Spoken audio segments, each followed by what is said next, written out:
Hola, ¿qué tal a todos? Ya tenemos semifinales listas en Liga MX, yo soy Manu Villaseñor y con la pizarra táctica vamos a analizar a cada uno de los equipos implicados en esta fase. Hablaremos de sus fortalezas y debilidades, así que quédense por acá porque hay mucho fútbol de lo cual hablar. Y comenzaremos justamente con el líder, con las Águilas del América que ya conocen a su rival, pero nos centraremos exclusivamente en lo que el América hace bien, en lo que el América hace mal. Y creo que si este equipo ha sido super líder y puede ser bicampeón todavía, es gracias a su aparato ofensivo.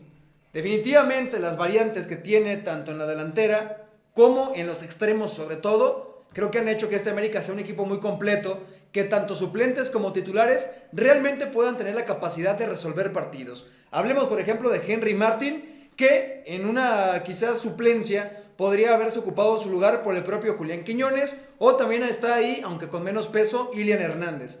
Extremo por izquierda. Estábamos acostumbrados a visualizar ahí a dos hombres, Julián Quiñones y Brian Rayito Rodríguez. Pero después de los últimos cambios, Cendejas también puede jugar en esta zona. Y si sumamos a Chava Reyes, que en algún momento ha jugado como extremo por izquierda y no como lateral, entonces hablamos de 4 opciones solamente para una misma posición. Extremo por derecha. Después de la salida de Leo Suárez llegó Javairo Dilrosun y con esto es la primera opción, al menos en los últimos partidos. Cendejas jugando a perfil cambiado, Brian Rodríguez también jugando en este perfil. Hablamos de 3 opciones al menos y creo que la única posición que no está realmente cubierta o que no tiene un recambio de la misma calidad es aquí.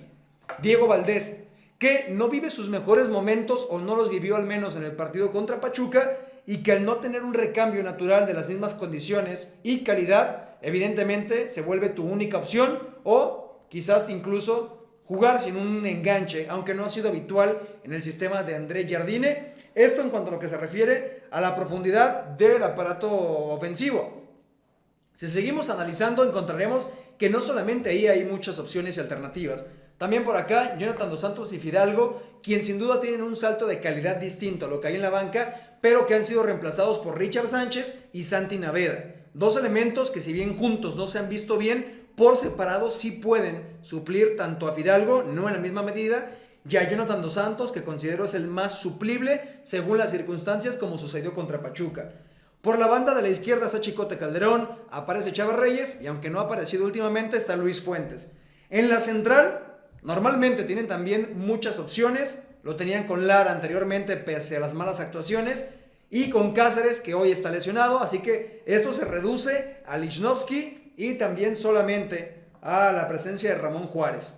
Por la derecha las opciones Israel Reyes improvisado por derecha, Lara que también era una opción y está descartado y Kevin Álvarez que no atraviesa un buen momento, pero en la sumatoria, incluido Malagón y Óscar Jiménez, América tiene uno de los planteles más completos que pueda haber en el fútbol mexicano. Otra de las fortalezas también, definitivamente, si hablábamos del aparato ofensivo, tiene que ver con el equilibrio de este equipo. Si América es equilibrado, está acá y ha sido bicampeón, se debe mucho a la combinación que ya resaltábamos, que tiene tanto Fidalgo como volante por izquierda o doble contención por izquierda, como Jonathan Dos Santos jugando un poco más en el carril derecho.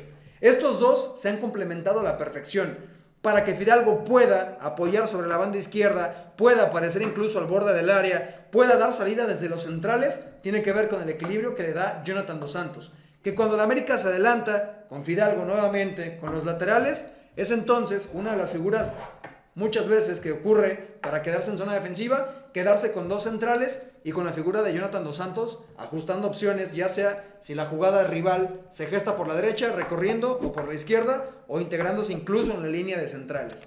Así que creo que Jonathan Dos Santos hace que Fidalgo sea mejor jugador y a su vez que esto sea la mayor fortaleza del América. Y otra de las fortalezas también que tiene este equipo es un tanto ambigua incluso, pero tiene la capacidad del América de salir jugando en corto, de trasladar con el propio Jonathan, con Fidalgo que ya les contaba dónde se para y también de ir progresando poco a poco, que la jugada se vaya armando, digamos un armado lento. Pero también ha mostrado en algunos partidos, no recientes, pero sí en esta temporada, que tiene una gran capacidad para el juego directo. Ya sea un juego directo buscando a Henry Martin como poste y que este a su vez se pueda acompañar con el propio Diego Valdés, o incluso cuando mejor se ha visto en América con juego directo es con Julián Quiñones en la cancha. Ya sea para apoyar a Henry, para recibir la pelota o incluso que Quiñones haga la disputa por aire. Y otro elemento importante acá es Diego Valdés, que también tiene muy buen juego aéreo y este puede aparecer acá y peinar para que exista una pasada, ya sea del extremo, ya sea del propio Henry, o incluso si se carga por este costado, que Quiñones vaya al espacio después de que Diego Valdés prolongue de cabeza. Y ahora hablemos también de las debilidades que tiene este equipo americanista. Y una de las principales, o creo que la principal, tiene que ver al modo individual con las debilidades y las desconcentraciones que ha tenido su línea defensiva. Específicamente si hablamos de Igor Lichnowsky. No es raro que se haya equivocado contra Pachuca con un trazo intermedio hacia la zona central de la cancha, como tampoco es raro recordar que se equivocó contra Mazatlán, que cuando tenía que ajustar un espacio central decidió pegarse contra la banda y abrió un boquete enorme en su defensiva y eso conllevó el gol de Mazatlán. Entonces creo que desde la parte individual hay desconcentraciones muy marcadas, no solamente de Lichnowsky, pero sí creo que ha sido el más particular y el más señalado y al que más se le ha notado una desconcentración de forma individual que a su vez lleva a un mal funcionamiento colectivo. Y esto a su vez conlleva, ahora sí de forma colectiva y sistemática, que cuando sus centrales sean presionados y sobre todo que el propio Fidalgo y Jonathan Dos Santos queden anulados, supongamos que el equipo contrario, con doble contención también, salta a presionarles mano a mano. Y que en este sentido asumen el riesgo también de jugarte mano a mano de forma defensiva. No nos vamos a centrar en lo que sucede de aquí para acá, sino de aquí para acá. Cuando la América intenta salir, si busca con uno de sus centrales un pase corto, lo natural sería que juegue 2 contra 1. Pero si los equipos logran presionarle a los contenciones, insisto, Fidalgo, Jonathan Dos Santos, y que el enganche, ahora que muchos juegan con un 4-2-3-1, pueda pasar a presionar al mismo nivel que el punta, entonces jugándose mano a mano, América tiene muchas complicaciones para salir jugando. Y creo que el ejemplo perfecto de esto lo hizo Pachuca. Y Pachuca realmente logró cerrarles líneas de pase a Lichnowsky, a Juárez, al propio Malagón, que le presionaba al punta, le impedía salir jugando en corto y entonces Malagón tenía que dividir. Pero sin Quiñones en la cancha era muy complicado que en Henry pudiera retener, que Cendejas pudiera pelear por aire o que incluso Valdés se encontrara posicionado ya, no para un juego directo, sino para un despeje deshaciéndose del balón. Y finalmente, algo también que le complicó mucho al América en el torneo en distintos partidos, y por ejemplo, podríamos hablar un poco de Cruz Azul, ha sido definitivamente que te jueguen con línea de 3 en el fondo. Esto ha hecho que de los 3 centrales, obviamente juegas con superioridad, pero uno pueda saltar sobre Henry, otro pueda saltar sobre Diego Valdés, que acostumbra a colocarse muy cercano al punta. Así que, bajo muchas circunstancias, los recorridos defensivos, los saltos a la presión de los hombres libres defensivos, pueden ir sobre los jugadores del América e impedirle que progrese desde la mitad de la cancha hacia el frente. Y una más que también se notó contra el equipo del Guadalajara en el partido que pierde 3-2 de Conca, es que cuando tiene un contención que realmente es contención, tiene muchos problemas Diego Valdés para poder jugar. Y muchos problemas también para que Henry baje la pelota. Porque lo que hacía el Oso González en algunos partidos era que mientras Henry tenía una marca personal por aire del Pollo Briseño, entonces Rubén González se posicionaba delante de él. Es decir, el punta, si tiene, por ejemplo, Henry Martin doble cobertura tanto a la espalda como al frente, se imposibilita para jugar. Y entonces el juego directo deja de ser una opción. Al mismo tiempo, Diego Valdés tiene una marca cercana y cuando estos dos no se pueden involucrar, queda el juego por fuera. Pero simplemente si por dentro ya están limitados, creo que este América se ha visto débil cuando esto le sucede con equipos al frente. Pero ahora pasemos al siguiente equipo. Y bueno, ahora cambiamos los equipos de la pizarra y hablaremos del Cruz Azul. Uno de los equipos revelaciones y que también desde su director técnico creo que se le ha considerado demasiado en este torneo como un serio candidato y en estas instancias creo que es imposible ignorarle.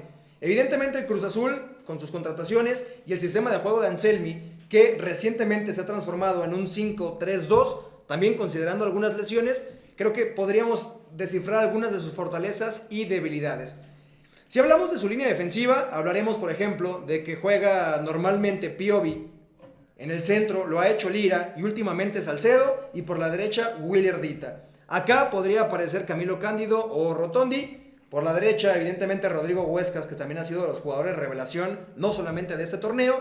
Y el medio campo que pese a rotar algunas de sus piezas, lo más consistente también ha sido tener a Charlie, Farabelli y por este lado a Rivero, aunque muchas veces van mutando. Se colocan en misma línea, diferentes alturas, pero en general este es el medio campo.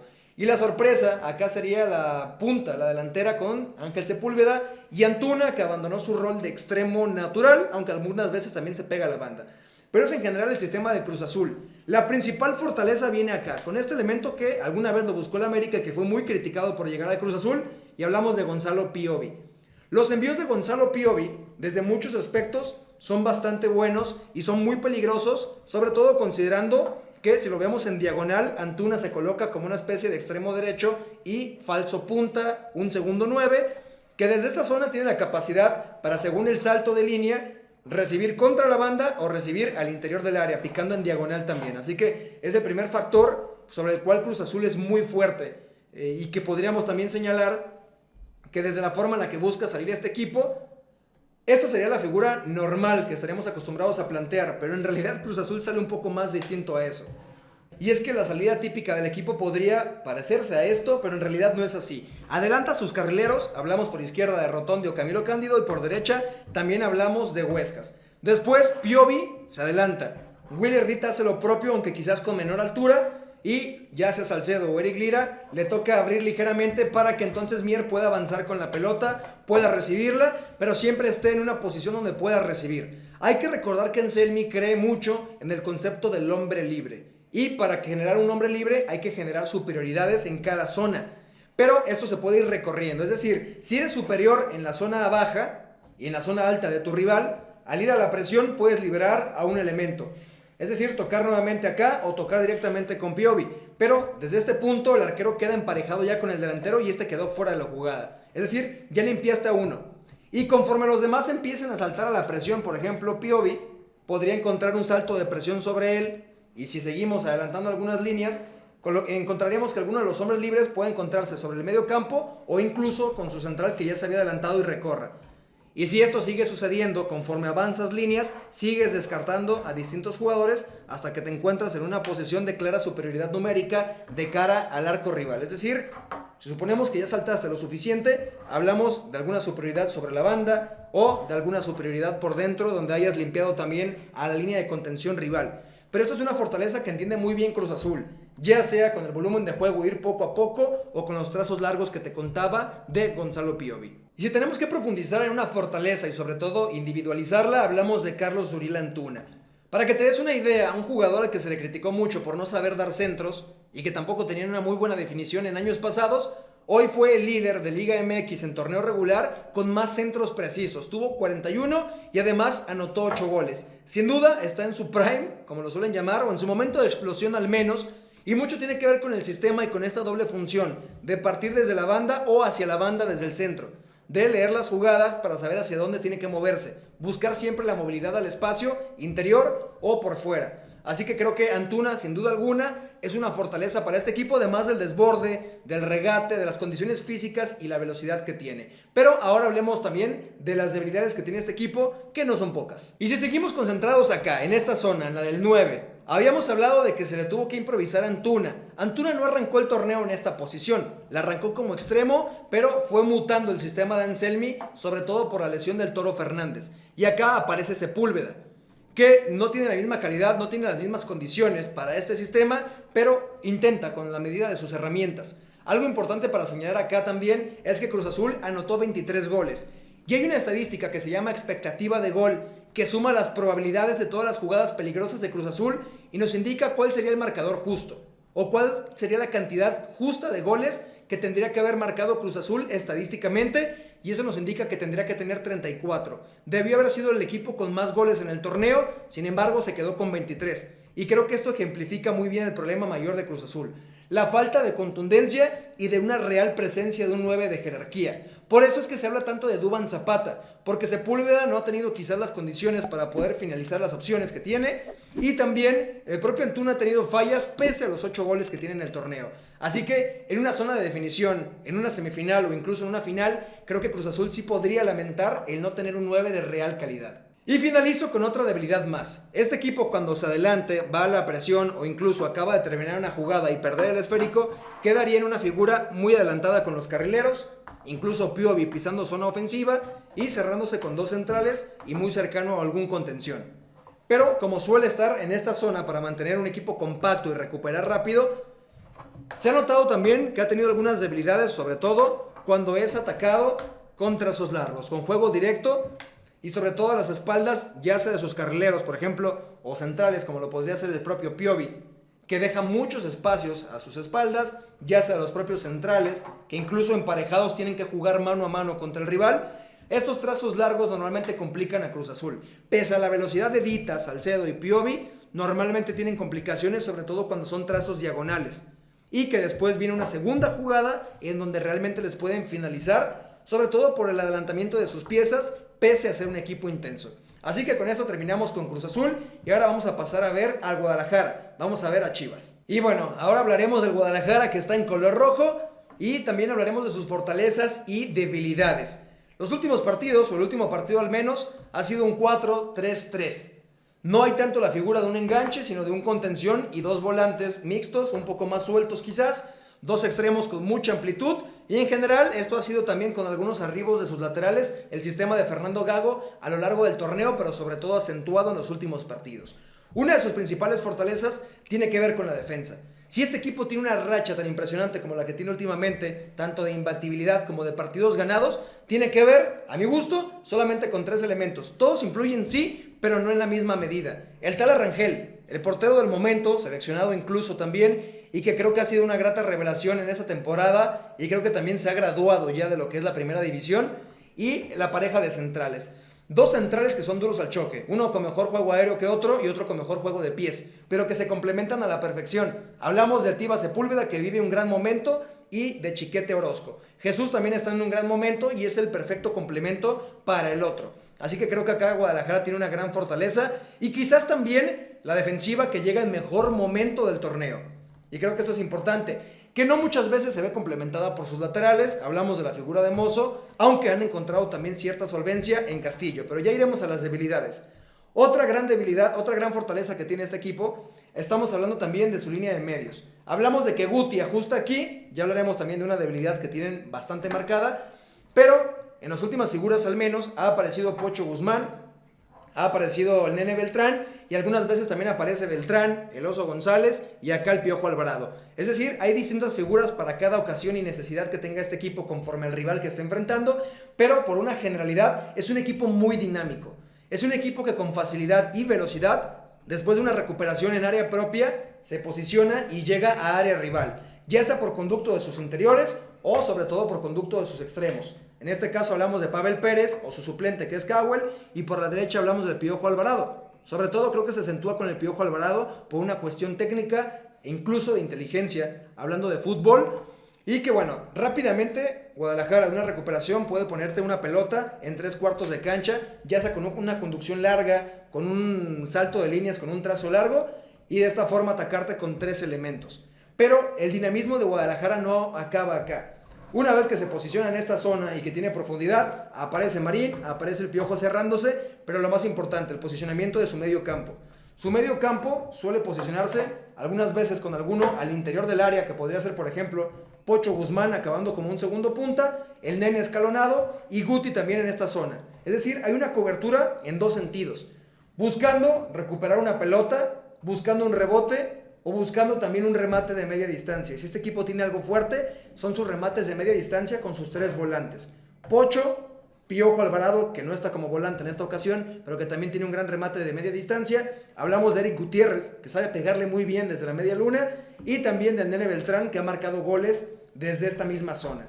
Así que en fortalezas, Guadalajara es un equipo muy dinámico, con gran disparo de media y mucha llegada de su medio campo. Pero como no todo es felicidad en Guadalajara, hay debilidades muy marcadas a lo largo de la temporada, pese a que no se han acentuado en los últimos juegos. Y esto tiene que ver con la falta de una figura de un contención natural. Solamente tienen uno en la plantilla, al menos que se ha prestado para jugar en partidos importantes, como lo es Rubén el Oso González. Sin él, Guti es normalmente el que recae en esta posición y tiene un gran problema. Normalmente no puede meterse entre la línea de centrales para ajustar a una línea de 5, y muchas veces también tiene grandes problemas cuando le juegan a la espalda. Es decir, un jugador como Diego Valdés con facilidad podría saltar su espalda, y Guti guarda mucha distancia y espacio entre sus centrales y su propia figura como último hombre del medio campo. Es decir, en toda esta área, ya sea que el central se bote para recibir o que el enganche contrario pueda ganarle la posición, normalmente Guadalajara dejará muchos espacios por dentro y entre sus dos líneas, defensiva y media. Después también, si pasamos a la lateral izquierda, notaremos que es la posición que más ha rotado en Guadalajara. Ha aparecido Leo Sepúlveda, Mateo Chávez inició el torneo y últimamente lo viene jugando José Castillo, que naturalmente es un lateral por derecha o central y se ha tenido que adaptar a jugar a perfil cambiado, con la dificultad que eso conlleva, es decir, en la salida normalmente tendrá que trazar largo o buscar diagonales y cuando se conecte lo hará con la pierna débil. Así que creo que esta posición también es débil para el Guadalajara y en general las de sus laterales.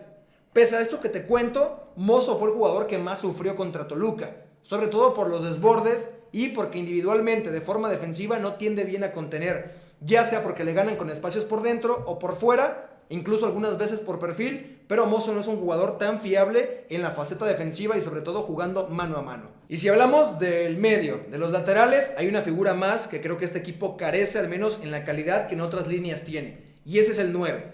Si bien tiene a dos jugadores que son los que principalmente han rotado la posición y uno más que ha sido desaparecido como JJ Macías, hablamos de Ricardo Marín y Chicharito.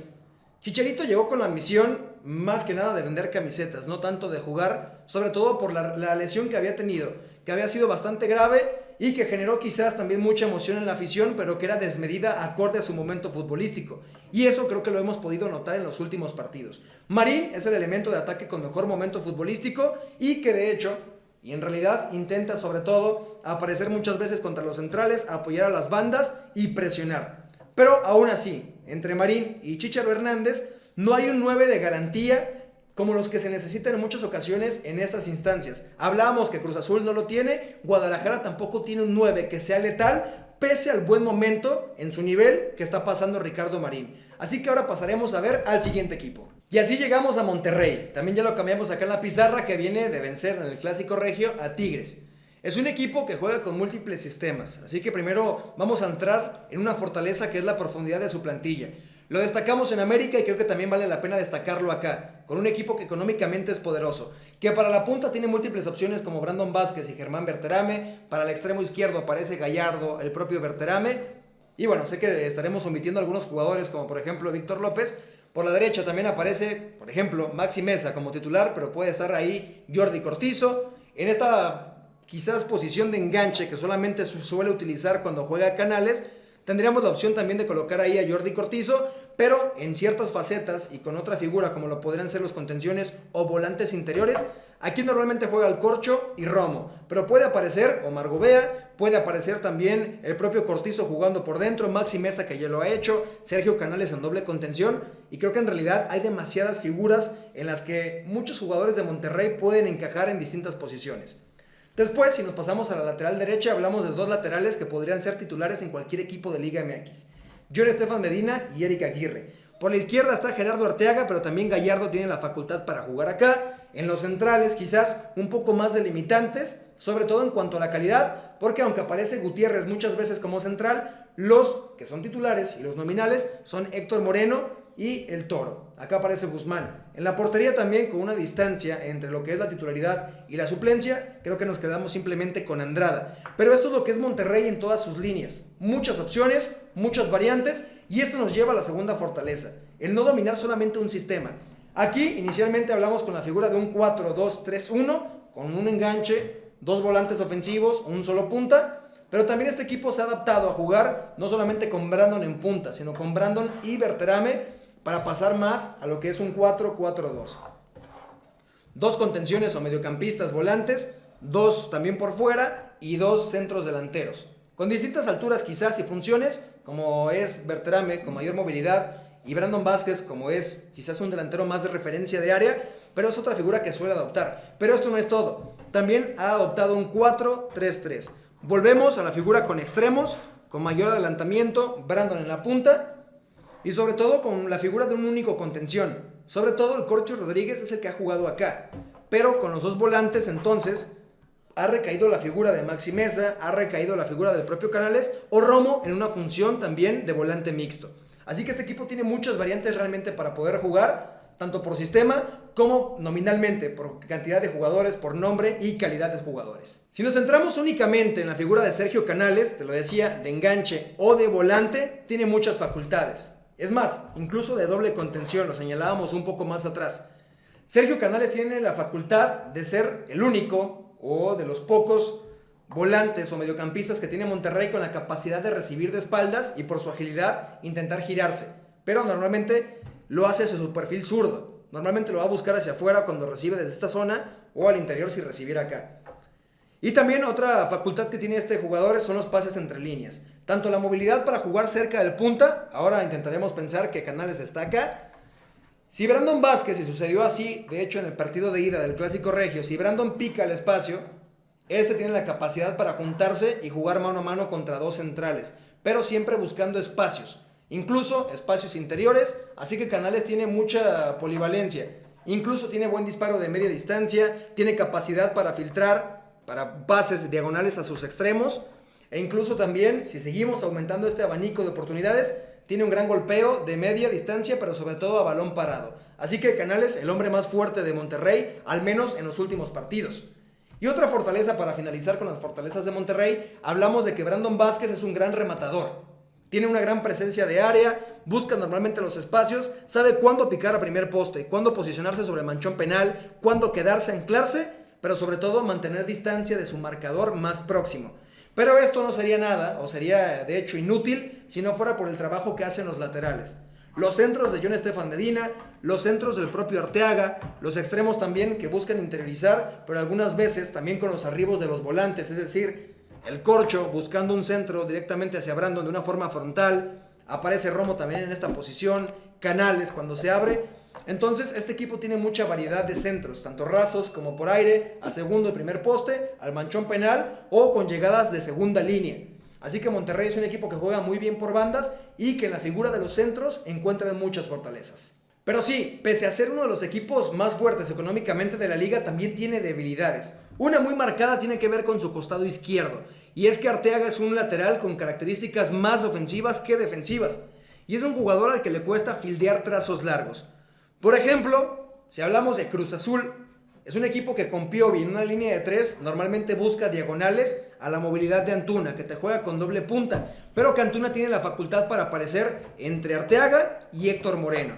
Héctor Moreno quizás con mucha experiencia, pero no tan buen juego aéreo, y Arteaga que suele descuidar mucho su espalda. Así que esta sería una zona donde a Monterrey le podrían hacer daño con facilidad, e incluso al mano a mano también Arteaga, pese a ser rápido, suele sufrir, no es tan bueno, incluso en este duelo defensivo para ganarlos, y estadísticamente no tiene duelos ganados tan altos como otros laterales. Así que evidentemente, si seguimos hablando de una línea de 3 que podría enfrentar Monterrey en algún punto de la liguilla, hablamos de que los saltos de presión por parte de la defensiva, si vamos a retroceder acá a poner línea de 3, carrileros, a 3 mediocampistas y a 2 puntas, como podría ser por ejemplo la figura del Cruz Azul.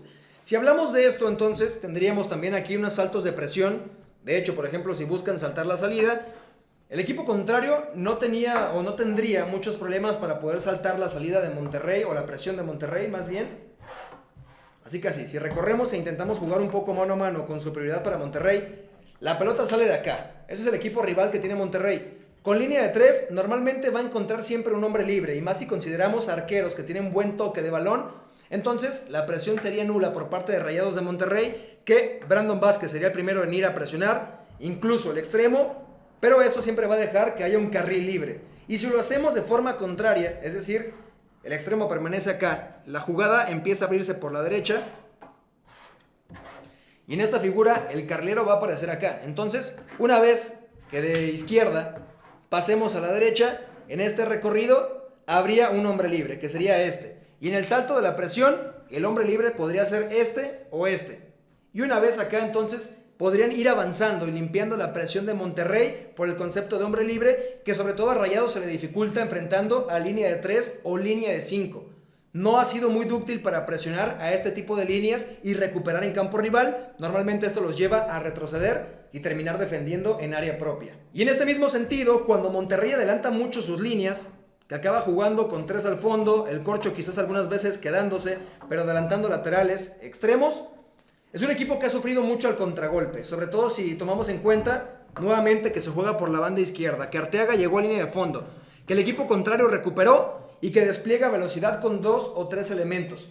Si consideramos la edad y la característica física, tanto de Héctor Moreno como del Corcho, quizás el Toro Guzmán es un poco más rápido, y del propio John Estefan Medina, Creo que Monterrey tiene muchos problemas para los regresos, para los recorridos con más de 30 metros de cara a portería. Tiene lentitud en su plantilla y en su línea defensiva, haciendo esto quizás la faceta más débil en la que defienda Monterrey, pese a que dentro del área normalmente suelen sortear los problemas de buena forma. Así que bueno, con esto ya finalizamos a los 4 equipos que están en semifinales. Nos veremos acá muy pronto para analizar sus partidos y lo que pueda pasar de cara a la final. Pero espero que esto haya sido de provecho, que puedas saber un poco más acerca de cómo se desarrolla el fútbol de cada uno de los equipos más fuertes de Liga MX, donde hay muchas posibilidades de tener nuevo campeón o incluso de que tengamos un bicampeón. Así que soy Manu Villaseñor y nos vemos hasta la próxima.